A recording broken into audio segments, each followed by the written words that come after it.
ख्याल में पाकिस्तान के लिए एक रेड फ्लैग है कि जब अगले दिन तालिबान ने वहां से जंगी कैदी छोड़े तो उनमें मुल्ला फकीर जो कि नेक्स्ट सेकंड इन कमांड है टीटीपी पाकिस्तान, टीटीपी के जो उनके सेकंड इन कमांड है बाजौड़ वाले, उनको भी उन्होंने रिहा कर दिया, उनके साथ उनके साथियों को भी रिहा कर दिया। और आपको टीटीपी के इरादों का पता होगा कि टीटीपी और दूसरे तालिबान, टीटीपी और तालिबान में कोई फर्क मौजूद नहीं है। अगर ये हालात हैं तो फिर पाकिस्तान की तरफ गर्म हवाओं का रुख है। एक तो टूटी फूटी सुपर पावर अमेरिका और दूसरा तालिबान की तरफ से और तीसरा इंडिया की तरफ से। अभी पूरा काबल पूरे तरीके से टेक ओवर नहीं हुआ तो कल ही उन्होंने सोचना, ख्वाब देखने शुरू कर दिए कि यही तालिबान अब हमें कश्मीर भी लेकर देंगे। कश्मीर आप अगर नहीं लेना चाहते तो तालिबान क्यों लेकर देंगे आपको? अगर आप में सख्त नहीं है तो वो क्यों लेकर देंगे? अभी पता नहीं वो आपके साथ क्या करने वाले हैं, ये भी आपको नहीं पता। एक तरफ तो चाइना के साथ हम भागकर उनके कैंप में चले गए, ठीक है, बिल्कुल ठीक, करना भी चाहिए था। आपको इंडिया के खिलाफ वो सपोर्ट भी करते हैं, आपको आर्मामेंट्स भी देते हैं, आपके साथ फाइटिंग जहाज भी बना रहे हैं। लेकिन यहां पे एक क्वेश्चन है मेरे लिए, क्या चाइना इंडिया और अमेरिका को एज ए कस्टमर अपनी प्रोडक्ट के लूज कर सकता है? ये एक क्वेश्चन मार्क है। दूसरा, उसमें मुझे कल एक पर 2-3 खबर मुझे जो अच्छी नहीं लगी, मेरे ख्याल में पाकिस्तान के लिए एक रेड फ्लैग है कि जब अगले दिन तालिबान ने वहां से जंगी कैदी छोड़े तो उनमें मुल्ला फकीर जो कि नेक्स्ट सेकंड इन कमांड है टीटीपी पाकिस्तान, टीटीपी के जो उनके सेकंड इन कमांड है बाजौड़ वाले, उनको भी उन्होंने रिहा कर दिया, उनके साथ उनके साथियों को भी रिहा कर दिया। और आपको टीटीपी के इरादों का पता होगा। उस पर मैं 2 चीजें बताना चाहूंगा कि हमारे बाजवा साहब, हमारे कमांडर इन चीफ हैं, उन्होंने भी कहा था कि टीटीपी और दूसरे तालिबान, टीटीपी और तालिबान में कोई फर्क मौजूद नहीं है। अगर ये हालात हैं तो फिर पाकिस्तान की तरफ गर्म हवाओं का रुख है। एक तो टूटी फूटी सुपर पावर अमेरिका और दूसरा तालिबान की तरफ से और तीसरा इंडिया की तरफ से। और चाइना देखें, मैं यहां पे ये आपके देखने वालों को बताना चाहूंगा कि चाइना सुपर पावर के लिए ट्राई कर रहा है, लेकिन चाइना के बहुत बड़े एरिया के ऊपर इंडिया ने कब्जा कर रखा है और चाइना उसको अभी तक छुड़वा नहीं सका। तो ये सूरत हाल ये है इस वक्त अफगानिस्तान में।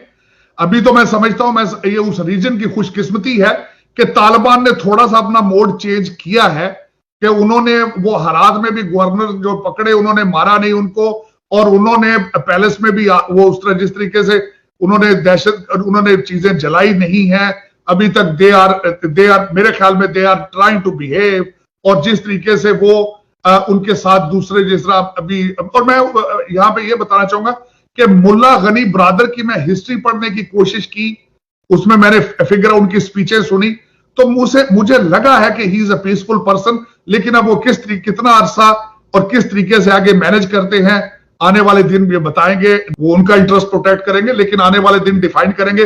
पाकिस्तान के लिए सबसे बड़ी जो मैं समझता हूं जो थ्रेट आ रही है वो एक ये थ्रेट है कि वॉशिंगटन डीसी में जो इंडियन डायस्पोरा बैठा है वो बड़ा स्ट्रांग है इस वक्त। वॉशिंगटन डीसी में Indian lobby second to the Israel lobby, एक तो वो सबसे बड़ा खतरा है, और दूसरा पाकिस्तान अभी तक अपना मैसेज पूरा कन्वे नहीं कर पाया। पाकिस्तान को एक वेरी कंप्रिहेंसिव कैंपेन की जरूरत है ताकि लोगों को बताएं कि हम कहां खड़े हैं, हम फ्यूचर कहां जाएंगे, हमारी हिकमत अमली क्या है। अभी तक आपका नरेटिव दुनिया तक नहीं पहुंचा।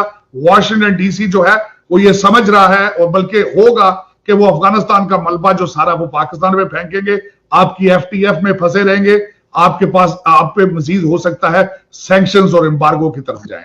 क्या जो पाकिस्तान की तरफ से एक नैरेटिव गया कि जो एक बड़ी खुशियां मनाई गई और ये किया गया, तो इस सूरत हाल में आपको लगता है कि पाकिस्तान डिक्टेट करवाने वाले की उन पोजीशन में होगा या अमेरिका? और क्या वो जो उन्होंने बहुत अच्छी बातें की प्रेस कॉन्फ्रेंस में, आप ये समझते हैं कि वो बिल्कुल वाकई इसलिए कर रहे हैं कि वो ये करना चाहते हैं और करेंगे, या उनकी अभी सिर्फ स्ट्रेटेजी इसलिए है कि हम अपने आप को रिकग्नाइज करवा लें और अपने आप को मनवा लें, उसके बाद आगे देखें? कि हमारे पाकिस्तानी मीडिया को और पाकिस्तानी अवाम को एक ये मैं समझता हूं कि नहीं करना चाहिए। वो कल के बाद अब तालिबान अभी पूरा काबल पूरे तरीके से टेक ओवर नहीं हुआ तो कल ही उन्होंने सोचना, ख्वाब देखने शुरू कर दिए कि यही तालिबान अब हमें कश्मीर भी लेकर देंगे। ये कल से मैं देख रहा हूं आपके सोशल मीडिया पे। और ये कश्मीर आप अगर नहीं लेना चाहते तो तालिबान क्यों लेकर देंगे आपको? अगर आप में सख्त नहीं है तो वो क्यों लेकर देंगे? वो देखें, अभी तो वो खुद ना तजर्बाकार है। मोटरसाइकिलों पे वो चढ़ के गए हैं, काबुल पहुंचे हैं। अभी उन्होंने पूरी दुनिया को फेस करना है, अभी उन्होंने सारी चीजें सीखनी है, अभी पता नहीं वो आपके साथ क्या करने वाले हैं, ये भी आपको नहीं पता अभी। तो ये पाकिस्तान में सबसे बड़े जो जश्न मनाए जा रहे हैं, और मैं कुछ चीजें बहुत काबिल एतराज हैं जो इस वक्त वेस्टर्न कंट्री इंक्लूडिंग अमेरिका देख रहा है। आपके हर चैनल ने जनरल हमीद गुल की वीडियो को चलाई है कि अमेरिका, हम आईएसआई अमेरिका को अमेरिका की मदद से मारेगी। आप क्या ख्याल है, ये कान बंद कर, ये अमेरिका के लिए अच्छा म्यूजिक है? ये वो पहले ही कहते हैं कि 20 साल आपने हमें ब्लैकमेल किया, आपने डबल गेम खेली हमारे साथ, और इस वक्त उसको एक तकबीयत कहां से मिल रही है? इस वक्त उनके एयर्स एंड आईज जो है वो इंडियन डायस्पोरा है। इंडियन अपॉइंटमेंट अगर आप देखें इस वक्त व्हाइट हाउस में, प्रेसिडेंट का स्पीच राइटर इंडियन है, जो इस वक्त उनका मीडिया चलाने वाला, आईटी चलाने वाला व्हाइट हाउस का इंडियन है। यहां पे सबसे बड़ी कंपनियां माइक्रोसॉफ्ट और पेप्सी और सारी इनके सबके सब सीईओ जो है सारे इंडियन है। आपका क्या ख्याल है, वो आपको प्रमोट करेंगे? वो मोदी को प्रमोट करेंगे? मोदी को कर रहे हैं वो प्रमोट।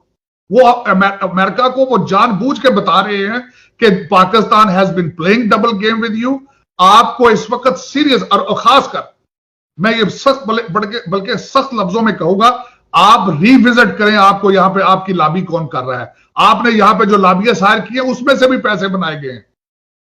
आप जब हर काम करते हैं जिसमें करप्शन इन्वॉल्व होती है, नेशनलिज्म नहीं है, तो फिर कंट्री किस तरह बनेगा? क्या बनेगा? पाकिस्तान का चलाएगा कौन? आप में से 50,000 1 लाख लोग जो हैं, उनके जो मेजर डिसीजन मेकर आपके, उनकी सबकी बीवियां और बच्चे सारे ब्रिटिश और अमेरिकन और कैनेडियन है। वो तो सीटें करा रहे होंगे आजकल अपनी। आपका 170 का डॉलर तो हो चुका है, 180 का तो एक इन दिनों में होने वाला है। आपके अपने जो फाइनेंशियल एडवाइजर हैं, वो 180 तक तो वो खुद सोच रहे हैं कि इसने जाना है विद इन मंथ और 2 मंथ।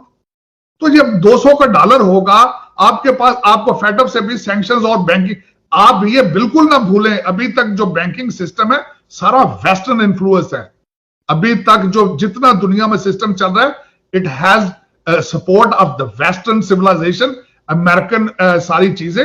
आप किस तरीके से भाग के चाइना के पीछे छुप जाएंगे?